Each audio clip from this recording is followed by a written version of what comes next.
Eu sempre digo que existe um fosso muito grande entre o Brasil legal e o Brasil real. Vamos tentar aqui enquadrar a realidade brasileira dentro de um ou de uma pirâmide. A primeira parte é onde está a base do nosso sistema econômico e social. Aqui está o que nós denominamos chamar o Brasil real. Aqui está aqueles que querem sobreviver. A maior das leis é a lei da sobrevivência.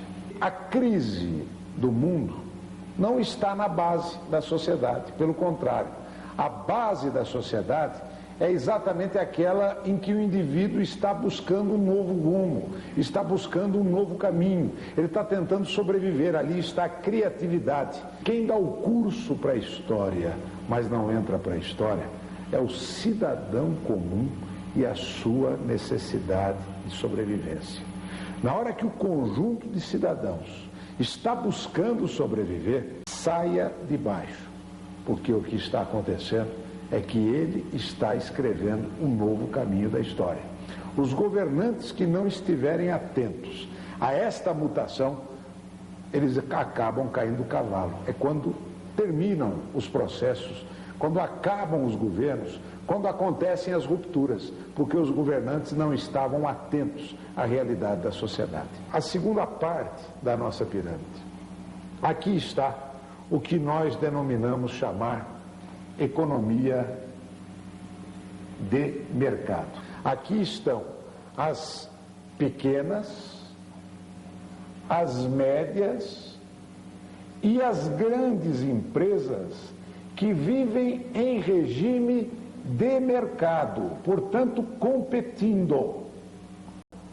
O regime de mercado também vale para a economia informal. Se nós somarmos a economia de mercado com a economia informal, nós teremos aqui 85% da força de trabalho no Brasil. Portanto, 85% da população economicamente ativa que estão vivendo na economia de mercado e na economia informal. Onde está localizada a crise brasileira? Está localizada aqui ou está localizada em outro lugar? Ela está localizada no topo da nossa pirâmide. Exatamente aquilo que nós poderíamos chamar de triângulo de ferro. Também conhecido por Triângulo das Bermudas, porque o dinheirinho nosso que caía aqui simplesmente desaparece. Por que o Triângulo de Ferro tem capacidade de passar a sua crise para a sociedade pagar? Porque ele tem o poder, um poder muito forte em suas mãos. Os vértices deste triângulo acabam defendendo o triângulo.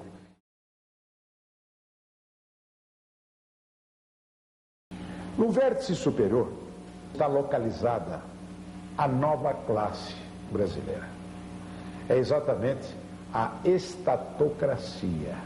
Esta estatocracia, ela tem um poder extraordinário, utilizando o poder de caixa.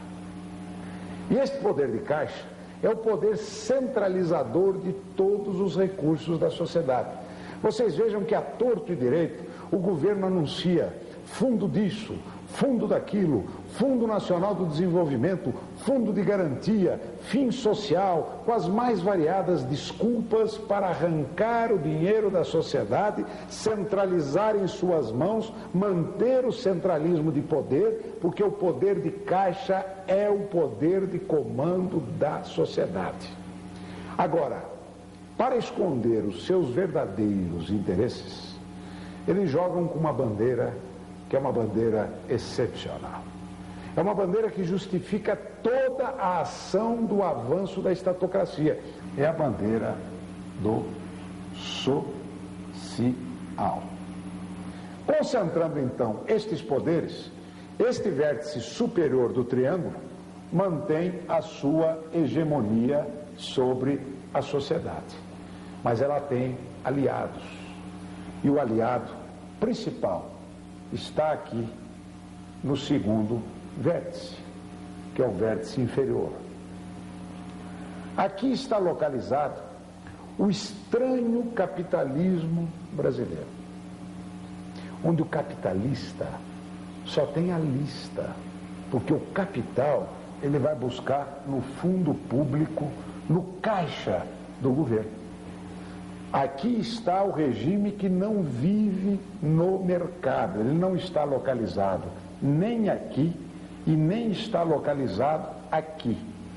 Não compete, é o setor incompetente da sociedade brasileira. Incompetente é aquele que não compete, mas que assim mesmo eles acabam indo bem em seus negócios porque eles são protegidos com crédito subsidiado, são protegidos com incentivos fiscais, são protegidos com reserva de mercado. Daí esta bandeira toda que vocês estão vendo, a proteção da empresa nacional, o conceito da reserva de mercado. E aí a nossa liçãozinha é importante, é o biombo sob o qual se esconde o interesse deste grupo. Porque se a estatocracia, se esconde atrás da bandeira do social, este segmento se esconde atrás de outra bandeira falsa, que é a bandeira do nacional. Ele se divide em dois tipos de capitalistas. É o capitalista privado,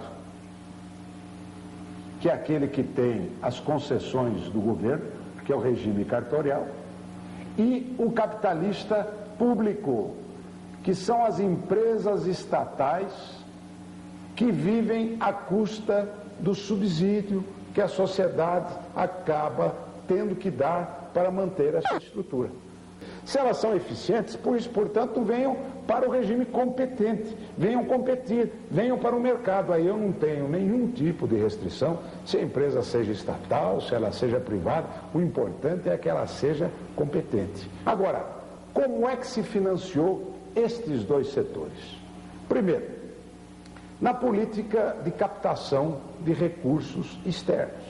Este setor, então, era financiado por empréstimos externos, pela captação da poupança interna, e vocês vejam que hoje a poupança interna no Brasil está quase toda ela a serviço da manutenção desta estrutura.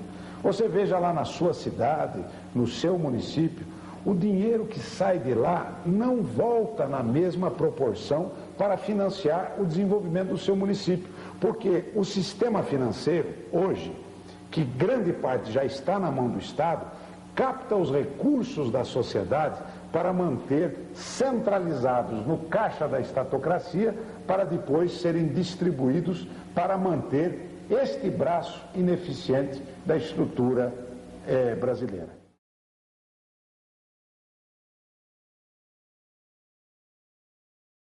Agora nós vamos ao terceiro vértice, que dá sustentação aos outros dois. Aqui está localizado o político acata de votos. Este político acata de votos está sempre identificado com os outros dois vértices. Por quê? Porque, em primeiro lugar, neste vértice, com a bandeira do social, quanto mais ele tiver um discurso pelo social que avança a presença do Estado, isto significa mais empregos para seus amigos, parentes e correligionários. É por aí que se vai engordando a máquina pública. Então a máquina pública hoje tem determinados pontos de distribuição de emprego e favores que são vitais à manutenção de determinados tipos políticos. Aliás, este é o maior vício da nossa sociedade da atualidade. É um vício que eu garanto que você, que hoje está buscando um espaço novo, não acredita nos políticos, não acredita na política, hoje você está enojado de assistir à manipulação vergonhosa da máquina pública em proveito pessoal de grupos e até famílias. Eu acho que aqui está o ponto muito claro desta falsa defesa da bandeira do social. Por outro lado, eles são muito interligados também a este outro segmento aqui. Porque este segmento que defende a bandeira do nacional, criando uma clientela eleitoral dentro deste segmento, fazendo com que desta forma ele passe a defender os interesses nacionais também, porque na verdade ele defendendo o interesse nacional, ele está defendendo o interesse do grupo que financiou a sua campanha, seja ele estatal, seja ele privado. Então com isso, acaba se fechando um triângulo perverso que para ser sustentado, antes utilizava o dinheiro que vinha de fora para cá, utilizava a poupança interna quando acabou a mamata, porque no exterior, quando houve o corte do crédito, quando houve o corte do fluxo de dólares para financiar a farra nacional, e ao invés de termos austeridade, o que nós tivemos foi buscar recursos no mercado interno. Ou seja, a poupança nacional, que deveria estar a serviço do desenvolvimento do setor competente da nossa sociedade, acabou ficando a serviço do setor incompetente. E hoje, para se ter uma ideia, a dívida interna no Brasil é maior do que a dívida externa brasileira. Portanto, como é que se financia esta orgia de gastos? Através do outro critério, que são os tributos. Então vamos aumentar tributo, toda hora aumentando imposto, toda hora aumentando imposto. Vocês vejam agora os recentes pacotes tributários, sempre tendo em vista o social. Vocês se lembram em 82, o fim social, que era um imposto que veio para resolver as desigualdades sociais no Brasil? Era mentira, minha gente. Era para tapar o buraco do BNDE. Naquela época ele recebeu o nome de BNDES, Banco Nacional do Desenvolvimento Econômico e Social, para poder justificar o imposto mais antissocial que se tem notícia no Brasil, que é o fim social, que eu considero uma autêntica picaretagem tributária. E o outro argumento que se usa para aumentar imposto é que a carga tributária no Brasil é pequena, quando na verdade é uma das maiores cargas tributárias do mundo. Porque nós temos que falar de tributo. Tributo não é só imposto, é imposto, taxa, contribuição. E se nós olharmos atentamente, cada empresa de serviço público hoje é uma autêntica coletoria buscando recursos no bolso do cidadão.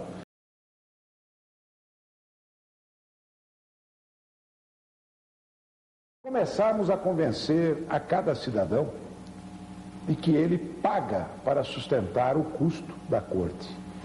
Eu não tenho nenhum medo de afirmar que nós estamos vivendo um período semelhante àquele período prévio da Revolução Francesa. Porque a Revolução Francesa foi a luta da burguesia com o proletariado contra a aristocracia e o clero. E hoje nós não estamos muito distantes disso, porque a corte francesa está localizada aqui no pico da nossa pirâmide, no Triângulo de Ferro. E a burguesia e a massa, o proletariado, estão aqui. E não vão dizer depois que eu estou pregando aqui a revolução. Creio que o que eu quero é uma guilhotina democrática. Nós queremos a evolução da sociedade. E a evolução vem com a organização deste segmento, ou desses segmentos. Portanto, aqui para nós não tem luta de classe, não. Aqui há a integração das classes. Daí a importância, se você for empresário, profissional liberal, de convencer aquele que é operário e que hoje está sonhando, inclusive, em ser um dia patrão, dono do seu nariz. Creiam que isto é verdadeiro, porque o maior sonho do empregado é ser patrão. É exatamente buscar a integração destes segmentos para a evolução, para as mudanças. E as mudanças vêm através das eleições. E as eleições, não adianta pensar em eleição presidencial, não adianta pensar na eleição do governador, não adianta pensar na eleição do deputado estadual, do deputado federal ou do senador só. Creiam que a grande escola política brasileira é o município. Nós precisamos investir nas pessoas, na mudança de mentalidade. Portanto, para mim, na minha opinião, uma eleição de prefeito e vereador, ela é a reforma de base da mentalidade do processo. E que cada um de nós tem que estar pronto para influir nas próximas eleições, de forma organizada, para começar a mudar este vértice do Triângulo de Ferro. É aqui na representação da sociedade que nós vamos quebrar este elo, este vértice, para quebrando este vértice, nós conseguirmos contaminar o processo e levarmos para a ação política dirigente políticos que sejam formados dentro desta mentalidade.